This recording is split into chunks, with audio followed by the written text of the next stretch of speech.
لیکن ایک طرف ہم غامدی صاحب کا نظریہ دیکھتے ہیں تو غامدی صاحب بالکل ہی اس کے اپوزٹ چل رہے ہیں. وہ کہہ رہے ہیں کہ یہ تو ریاستی جنگ ہے، اس میں تو مذہب کا کوئی عمل دخل ہی نہیں ہے، تو اس کو جہاد کا نام بھی وہ نہیں دے رہے. تو یہ اب دیکھیں 80% بھی اگر ہم پرسنٹیج بھی نکالیں، میجورٹی جو کہہ رہی ہے کہ جہاد فرض واجب ہو گیا ہے، اور غامدی صاحب ایک اپنا الگ نظریہ رکھتے ہیں کہ کوئی جہاد نہیں ہے، یہ تو 2 ریاستوں کی جنگ ہے، خود کو مشکل میں ڈالنے والی بات ہے. اچھا یہاں تک بات ٹھیک تھی، یعنی یہ میں اب تھوڑا سا، کئی لوگ ہمارے جب رد عمل دیتے ہیں نا تو زیادتی بھی کرتے ہیں. یہاں تک بات ٹھیک تھی کہ اگر وہ یہ نظریہ رکھتے ہیں نا کہ جہاد اس کا حل نہیں ہے، جنگ اس کا حل نہیں ہے، اس کو مذاکرات کے ذریعے حل کرنا چاہیے، ڈائلاگ کے ذریعے حل کرنا چاہیے، تو اس رائے رکھنے میں شاید کوئی اتنا بڑا مسئلہ نہیں تھا، چونکہ یہ 2 نظریات جو ہیں یہ خود فلسطین میں بھی موجود ہیں. حماس جو ہیں وہ کہتے ہیں کہ ہم جہاد کریں گے، اور دوسری جو ان کی الفتح جس طرح ہے تنظیم یا دیگر، تو ان کا نظریہ ہے کہ ہمیں مذاکرات کے ذریعے معاملہ حل کرنا چاہیے. اگر اس حد تک غامدی صاحب کہیں تو بھی ایریبل ہے، سمجھ آتی ہے کہ وہ نظریہ یہ رکھتے ہیں. لیکن وہ دوسری انتہا پہ چلے گئے ہیں، وہ کہتے ہیں کہ یہ جو حماس جو کچھ کر رہا ہے یا جو لوگ وہاں پہ شہید ہو رہے ہیں، تو یہ شہید نہیں ہو رہے، وہ خودکشی کر رہے ہیں. یہ کتنی بڑی انتہا ہے. تو وہ کہہ رہے ہیں کہ اب میں نے آپ کو پس منظر اس کا بتایا ہے کہ بالکل ایسے ہی ہے. اس قدر مطلب کہ ظالمانہ طریقے سے ایک ریاست قائم ہوئی ہے، پھر 1948 سے لے کر اب تک ان کے مظالم آپ تصور نہیں کر سکتے کس طرح سے ہیں. تو کبھی کوئی جنگ بندی ہوئی نہیں ہے نا، یا تو وہ کہیں کہ جنگ بندی درمیان میں ہو گئی تھی تو اب حماس نے حملہ کیا ہے، امن کا معاہدہ ہو گیا تھا. تو یہ سارے جب وہ پچھلے اب ہم دیکھتے ہیں کہ اس پورے عرصے میں مسلسل برسر پیکار ہیں، جنگ کے اندر ہی وہ اپنا یہ گزار رہے ہیں.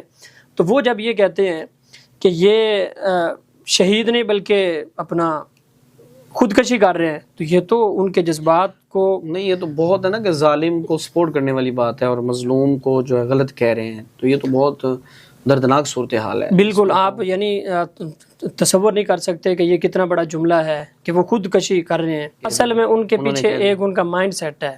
وہ یہ کہتے ہیں کہ امت مسلمہ جو ہے وہ اس پوزیشن میں نہیں ہے. وہ جو بار بار راگ لاپ رہے ہیں نا، وہ کہتے ہیں کہ امت مسلمہ اس پوزیشن میں نہیں ہے کہ یہ اسرائیل کا مقابلہ کرے یا امریکہ کا مقابلہ کرے. ہم اس پوزیشن میں نہیں ہیں. ہمیں نہیں ان کے ساتھ جنگ کرنی چاہیے، جنگ بندی کرنی چاہیے، مذاکرات کرنے چاہیے.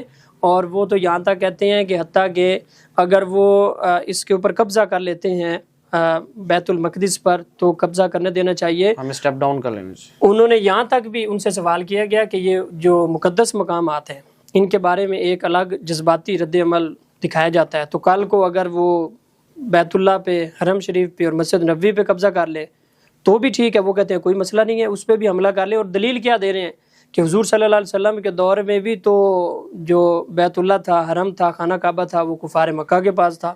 تو آج بھی ہم اس پوزیشن میں نہیں ہیں. اب یہاں پہ ایک چیز اور ہے کہ پاکستان کی جو مذہبی قیادت ہے، ایک یہ بھی یعنی ہے کہ وہ خواہ میں جذباتی ہو رہی ہے، اس کی ضرورت نہیں ہے. تو کیا پاکستان کی مذہبی قیادت ڈاکٹر صاحب واقعی خواہ میں جذباتی ہو رہی ہے؟ ریلیاں نکل رہی ہیں، بڑے بڑے احتجاج ہو رہے ہیں، کل قومی یکجہتی کانفرنس، اور یہ بڑی سارے مکاتب فکر، آل اسکول آف تھاٹ جو ہے وہ ایک جگہ پہ جمع ہوئے ہیں اور اس مسئلے کو بڑی سنجیدگی سے دیکھ رہے ہیں. تو یہ جذبات ان کے خواہ میں ہی ہیں. غامدی صاحب یہی کہتے ہیں کہ یہ جو پاکستان کی مذہبی قیادت ہے یہ خواہ مخواہ کی جذباتی قیادت ہے، اور یہ امت کو بھی اور لوگوں کو بھی جذبات دلاتے ہیں. اللہ اللہ کر کے کسی پوائنٹ پہ مسالک اکٹھے ہوئے ہیں. آپ دیکھیں کہ میں یہ سمجھتا ہوں کہ اس وقت جو کچھ تحریک پیدا ہوئی ہے پاکستان میں بالخصوص اور بالعموم پورے دنیا میں اسلامی ممالک میں، تو اس جو امت مسلمہ کے سامنے اس مسئلے کو اجاگر کیا گیا ہے، فلسطین کا مسئلہ، تو اس کی مین وجہ مذہبی قیادت ہے. مذہبی قیادت نے ہی اس کو اجاگر کیا ہے اور لوگوں تک اس چیز کو پہنچایا ہے. شعور جو ہے وہ ان کے ذریعے یہ کتنا بڑا ایشو ہے. تو اگر مذہبی قیادت بھی سوئی رہے جس طرح دیگر ہمارے حکمران ہیں یا غامدی صاحب جس طرح کہتے ہیں، تو اور پھر بزدلانہ باتیں کریں کہ 57 اسلامی ممالک ہیں. اچھا یہ خواہ مخواہ کی جذباتیت ہے. آپ ذرا تصور کریں کہ 50 سے 55 ہزار فلسطینی شہید ہوئے ہیں اس عرصے میں. کتنے؟ 50 سے 55 ہزار فلسطینی شہید ہوئے ہیں، اور اندازہ لگائیں کہ اس میں 16 سے 17 ہزار صرف بچے ہیں۔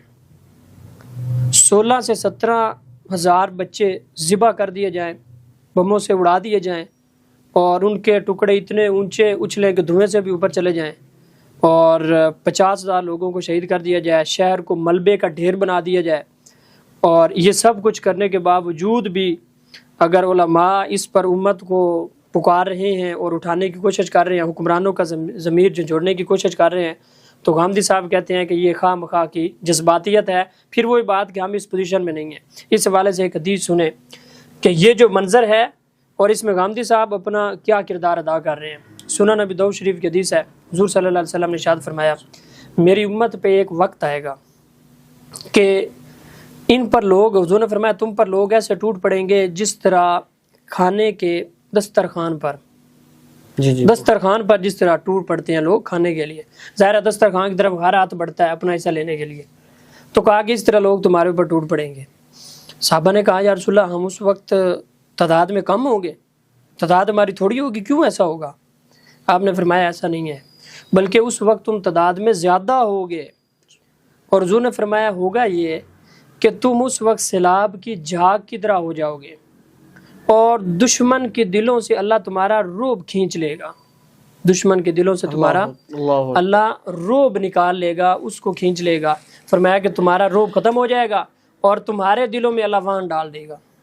صحابہ نے پوچھا یا رسول اللہ یہ وہن کیا ہوتا ہے؟ تو آپ نے دو چیزیں ذکر کی، اور اس کو پھر اس تناظر میں دیکھیں، اور غامدی صاحب کا جو موقف ہے تو پھر اس کو دیکھیں اس حدیث کے پورے تناظر میں۔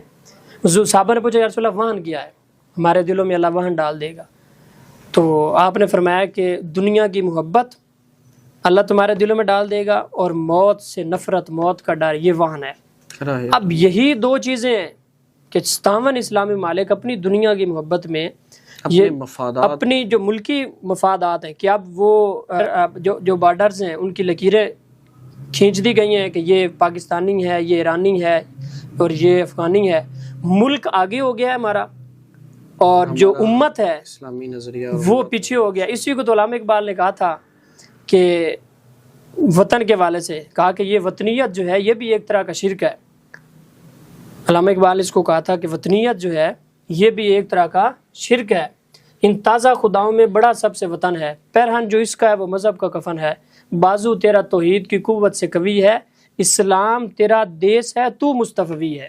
کہ ہمارا ایک ہی دیس ہے، اس دیس کا نام اسلام ہے، یعنی سرحدوں سے آزاد کر دی ہے کہ ان سرحدوں کی کوئی حیثیت نہیں ہے۔ ہاں نظریاتی جو اسلامی ایک نظریاتی سرحد آپ کی ہے وہی آپ کا تو وہ حدیث ہے جس میں حضور کہہ رہے ہیں کہ اللہ تمہارے دل میں وہن ڈال دے گا، وہی صورتحال ہے 57 اسلامی ممالک کو۔ وہ کہہ رہے ہیں کہ ہم اس پوزیشن میں نہیں ہیں، یعنی 2.25 ارب مسلمان جن میں ایک ایٹمی طاقت بھی ہے اور سارے ذخائر ہیں، سب کچھ ہے، اور اس سب کے باوجود 2.25 ارب مسلمان اس طاقت میں، اس پوزیشن میں نہیں ہیں کہ وہ 90 لاکھ یہودی ہیں ان کا مقابلہ کر سکیں، یہ غامدی صاحب کہتے ہیں۔ اور یہی تو حضور صلی اللہ علیہ وسلم فرما رہے ہیں کہ تمہارے دل میں اللہ وہن ڈال دے گا اور ان کے دلوں سے تمہارا روب نکال لے گا۔ اب خود آپ دیکھ لیں